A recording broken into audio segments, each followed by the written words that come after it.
بسم الله الرحمن الرحيم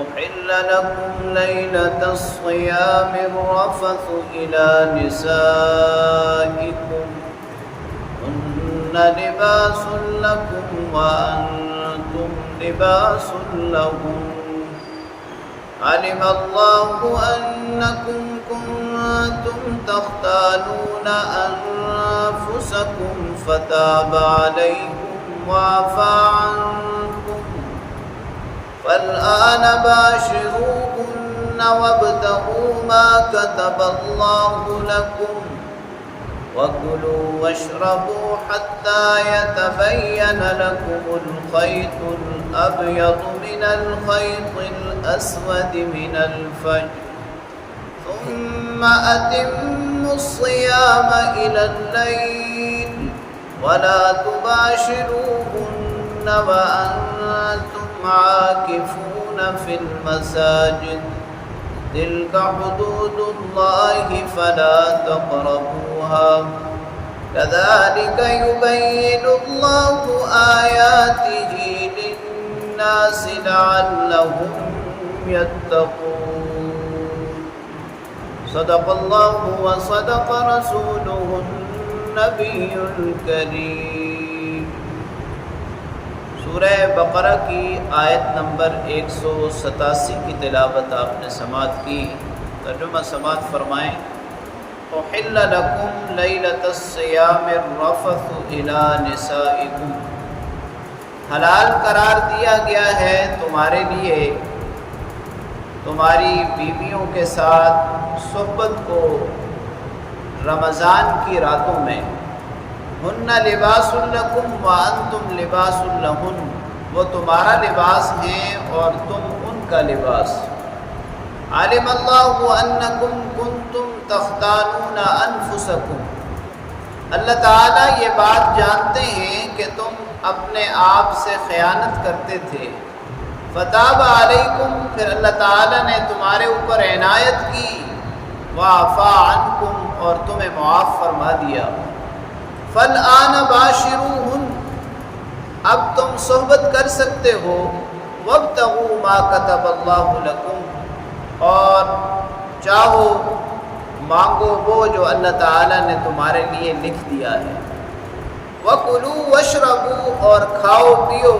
حَتَّى يَتَبَيَّنَ لَكُمُ الْخَيْطُ الْأَبْيَضُ مِنَ الْخَيْطِ الْأَسْوَدِ مِنَ الْفَجْرِ، یہاں تک کہ سیاہ دھاری سے سفید دھاری تمہارے لیے واضح ہو جائے صبح کے وقت۔ ثُمَّ أَتِمُّوا الصِّيَامَ إِلَى اللَّيْلِ، پھر روزہ مکمل کرو رات تک۔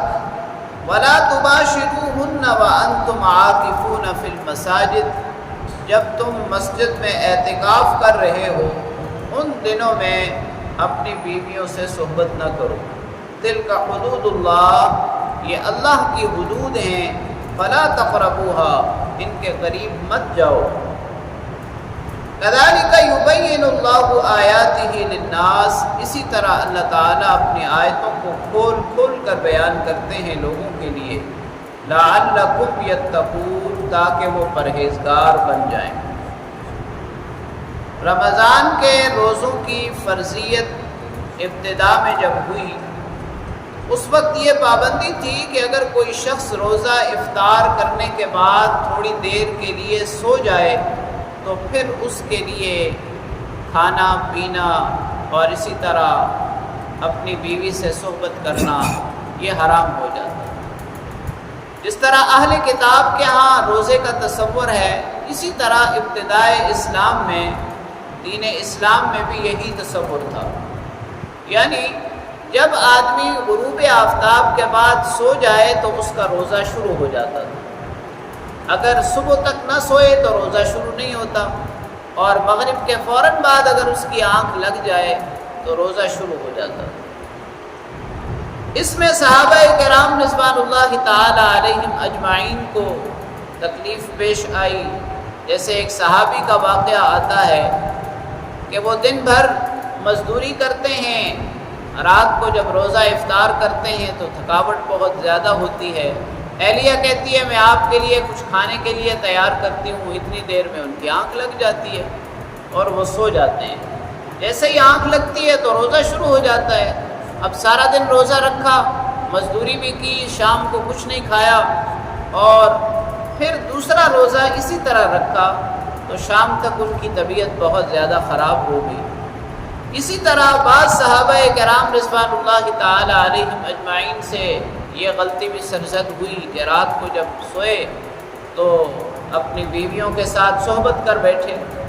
اللہ رب العالمین نے پھر اس پابندی کو ختم فرما دیا اور یہ اعلان کیا کہ اب تم رمضان کی راتوں میں کھا پی بھی سکتے ہو اور اپنی بیویوں کے ساتھ مباشرت اور صحبت بھی کر سکتے ہو۔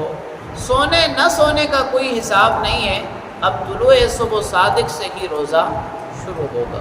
جو اب ہم روزہ رکھتے ہیں اس کا یہی کانسیپٹ ہے کہ طلوع صبح صادق سے پہلے آدمی کھا پی بھی سکتا ہے اور اپنی بیوی کے پاس بھی جا سکتا ہے۔ ہن لباس لکم وانتم لباس لہن۔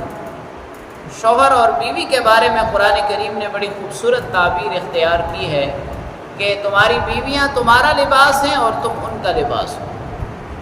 شوہر اور بیوی ایک دوسرے کے رازدار ہوتے ہیں، شوہر اور بیوی ایک دوسرے کا پردہ ہوتے ہیں، شوہر اور بیوی ایک دوسرے کے لیے زینت ہوتے ہیں۔ لباس کی یہ تمام خصوصیات ہیں اور یہی تمام خصوصیات اس جوڑے کی بھی ہیں۔ تیسرے جملے میں اللہ رب العالمین نے اس مشکل کا ذکر کیا ہے جو صحابہ کرام رضوان اللہ تعالی علیہم اجمعین کو پیش آئی کہ اللہ کریم کو یہ معلوم تھا کہ تم اپنے آپ کے ساتھ خیانت کر لیتے ہو، لہٰذا اللہ تعالیٰ نے تمہارے اوپر عنایت فرمائی اور انہیں معاف فرما دیا۔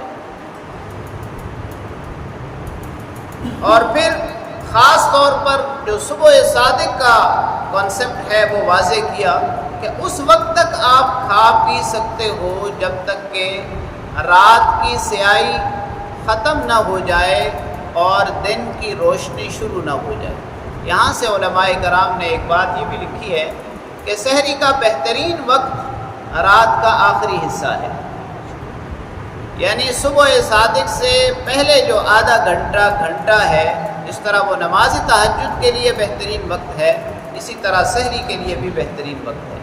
اور دوسری بات یہ بھی مفسرین کرام نے یہاں بیان فرمائی ہے کہ مسلسل روزہ رکھنا، سحری نہ کرنا، یہ بھی دین اسلام میں پسندیدہ نہیں ہے، بلکہ سحری کر کے روزہ رکھنا یہ سنت ہے اور اسلام کا صحیح طریقہ یہی ہے۔ پھر ایک وضاحت یہ بھی فرما دی کہ رمضان کی راتوں میں تو مباشرت جائز ہے، لیکن اگر کوئی شخص اعتکاف کر لیتا ہے تو پھر اس کے لیے مباشرت جائز نہیں ہے۔ مردوں کے لیے اعتکاف مسجد میں ہے اور عورتوں کے لیے اعتکاف گھروں میں ہے۔ آیت مبارکہ کے آخر میں اللہ رب العالمین یہ فرما رہے ہیں کہ یہ اللہ کی حدود ہیں، اللہ کی حدود کا خیال رکھیں، اللہ کی حدود کے قریب نہ جائیں، اللہ کی حدود سے تجاوز نہ کریں۔ اور اللہ کریم لوگوں کے لیے اپنی آیات، اپنے احکام کھول کر بیان کرتے ہیں، واضح کر کے بیان کرتے ہیں تاکہ لوگ پرہیزگاری والا راستہ اختیار کریں، تقوی والا راستہ اختیار کریں۔